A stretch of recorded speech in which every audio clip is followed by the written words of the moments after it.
Hi అండి. నా స్టైల్‌లో చిర్రాకు పుల్లగూర ఎలా ప్రిపేర్ చేసుకోవాలో చూపించబోతున్నాను. ముందుగా అయితే ఇక్కడ చిర్రాకైతే ఒక 3 కట్టలైతే తీసుకున్నాను. బాగా వాష్ చేసుకొని కుక్కర్‌లో అయితే యాడ్ చేసుకోవాలా.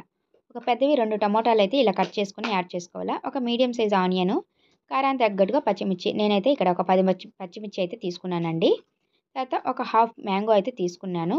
పచ్చి మామిడికాయ. తర్వాత పసుపు, కొంచెం వాటరు. మన వాటర్ అనేది చూసి యాడ్ చేసుకోవాలండి. వాటర్ వేసేసి మొత్తము ఇక మూత పెట్టేసి మీడియం ఫ్లేమ్‌లో ఒక 3 విజిల్స్ లేదా 4 విజిల్స్ రానిస్తే మెత్తగా బాగా ఉడికిపోతుంది.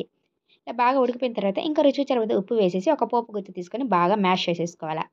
ఇలా మ్యాష్ చేసేసుకున్న తర్వాత పోపు అయితే పెట్టేసుకుందాం. గ్యాస్ మీద ప్యాన్‌లో అయితే కొంచెం ఆయిల్ వేసేసుకొని ఆయిల్ బాగా హీట్ అయిన తర్వాత ఆవాలు, జీలకర్ర, సన్నగా కట్ చేసుకున్న ఆనియన్స్, అయితే కొంచెము కరివేపాకు వేసేసుకొని మనకి బాగా గోల్డెన్ బ్రౌన్ వచ్చేంత వరకు అయితే ఫ్రై చేసేసుకోవాలా.